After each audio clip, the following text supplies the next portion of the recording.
A paz do Senhor a todos os amados ouvintes da Palavra de Deus. Estamos aqui mais um dia desfrutando de uma vida diária com Deus. E neste dia eu quero meditar com os irmãos um texto que se encontra no livro de Tiago, Epístola de Tiago, capítulo de número 4, do versículo de número 1 ao versículo de número 10, que diz assim: De onde vêm as guerras e pelejas entre vós? Porventura não vem disto, a saber, dos vossos deleites, que nos vossos membros guerreiam? Cobiçais e nada tendes, matais e sois invejosos, e nada podeis alcançar. Combateis e guerreais, e nada tendes, porque não pedis. Pedis e não recebeis, porque pedis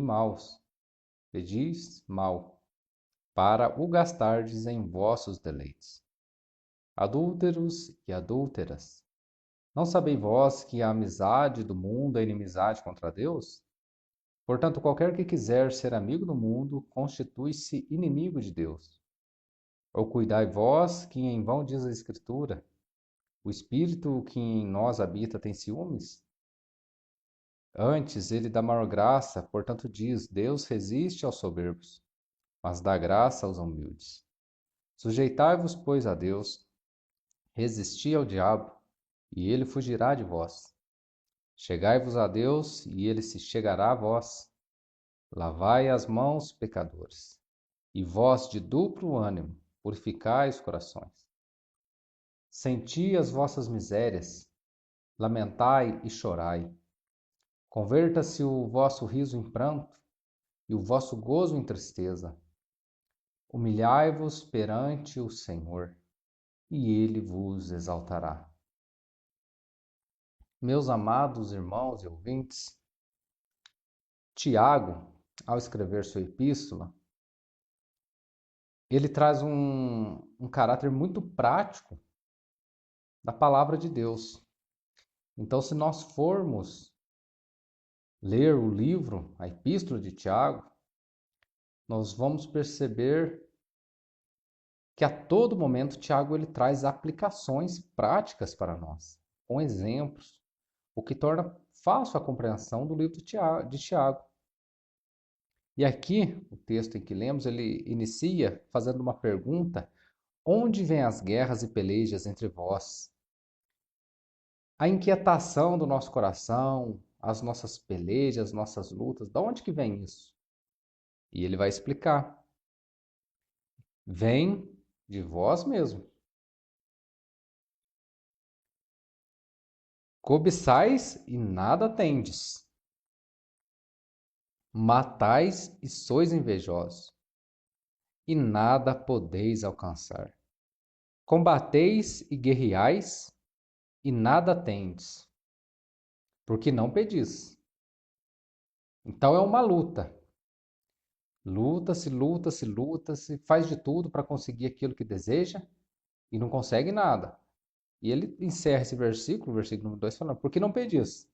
Mas aí no versículo 3 ele já vai dizer, às vezes você pode até pedir, pedis, e não recebe. Por que não recebe? Porque pedis mal, para gastardes em vossos deleites.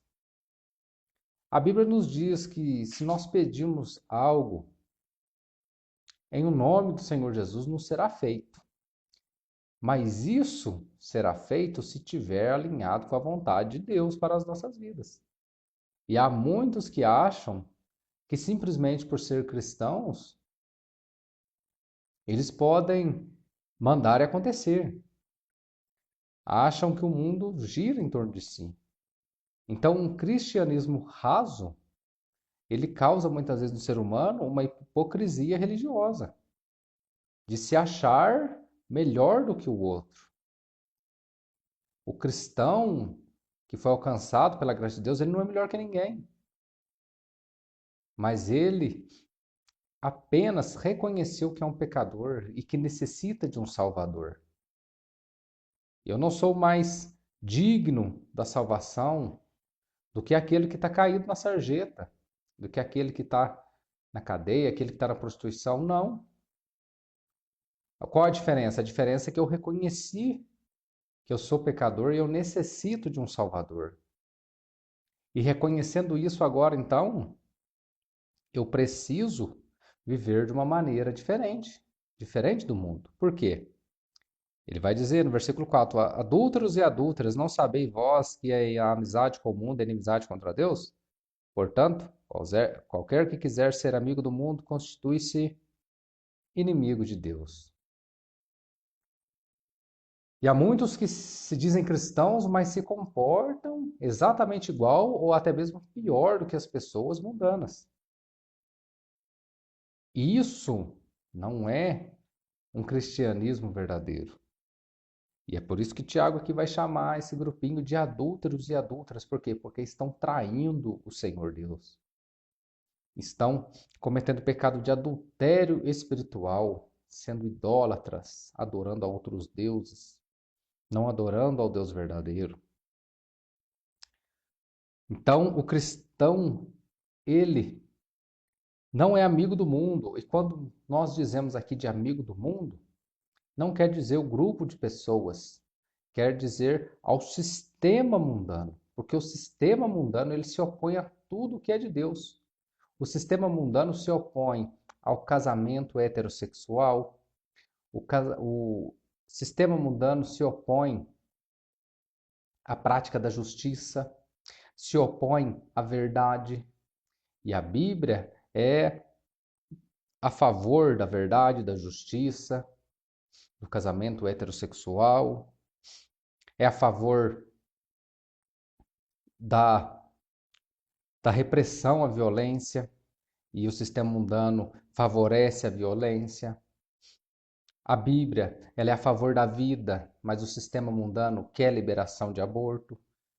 Então, quando diz aqui amizade com o mundo, quer dizer esse sistema mundano com ideologias contrárias à palavra de Deus.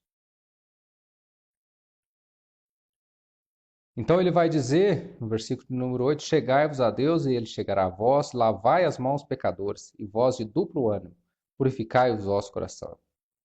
Então aqui primeiro, ele diz, lavai as mãos pecadores. Quando fala de mão, fala de obra, do nosso trabalho. O nosso trabalho, nossas obras, elas devem ser consagradas ao Senhor. O nosso trabalho deve ser um trabalho honesto, devemos trabalhar de maneira honesta.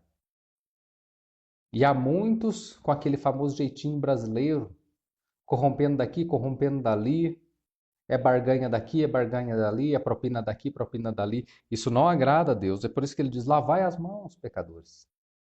Lavai as mãos, ou seja, purifique o seu trabalho, santifique o seu trabalho, consagre o seu trabalho ao Senhor. E vós de duplo ânimo, purificai os vossos corações. Versículo 9: Senti as vossas misérias, lamentai e chorai. Converta-se o vosso riso em pranto e o vosso gozo em tristeza. Humilhai-vos perante o Senhor e ele vos exaltará.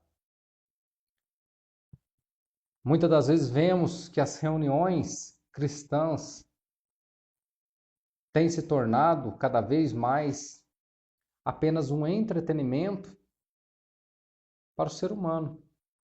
Pessoas vão na igreja, se divertem, se alegram. E não é errado se alegrar na casa do Senhor. O salmista ele diz: alegrei-me quando me disseram, vamos à casa do Senhor. Em outro salmo ele vai dizer que é melhor estar um dia na casa do Senhor do que em outros lugares mil. E estar na igreja, na casa do Senhor, é realmente algo glorioso, que nos infla o coração, nos traz grande alegria e grande gozo em poder adorar o Deus que criou os céus e a terra, o Deus que é o nosso resgatador, o nosso Salvador. É glorioso. Mas aqui Tiago vai trazer uma repreensão. Senti as vossas misérias, lamentai e chorai. Converta-se o vosso riso em pranto e o vosso gozo em tristeza. Porque nós precisamos de ser confrontados pela palavra de Deus. Há um provérbio que diz que, não havendo profecia, o povo se corrompe. E a maior profecia que tem é a palavra de Deus. ela precisa ser pregada da sua maneira pura e simples, em cada púlpito, em cada igreja, para que o povo venha a se arrepender dos seus pecados, para que o povo venha a se converter ao Senhor Deus, para que os cristãos venham a realmente dar um testemunho de cristão, ser reconhecido como cristão por suas obras, por suas atitudes, por suas palavras. E há momentos na caminhada que precisamos sim fazer uma reflexão da nossa jornada, olhar para trás. Nós estamos nos tornando mais parecidos com o Senhor Jesus Cristo? Ou nós estamos nos tornando mais parecidos com o mundo? Às vezes precisamos refletir, olhar para as nossas atitudes. Precisamos pedir a Deus que nos ajude a sentir o peso do nosso pecado, que foi todo imputado em Cristo ali na cruz. Cristo sofreu e padeceu por amor a mim, por amor a você, meu irmão. Então nós temos que ter isso em consciência, sentir as nossas misérias, lamentar e chorar, converter o nosso riso em pranto e o vosso gozo em tristeza. Chegarmos a Deus com o coração humilde, com o espírito quebrantado, humilhando perante o Senhor, para que Ele nos exalte. Deus abençoe a cada um dos irmãos nesse dia, em nome de Jesus. Amém.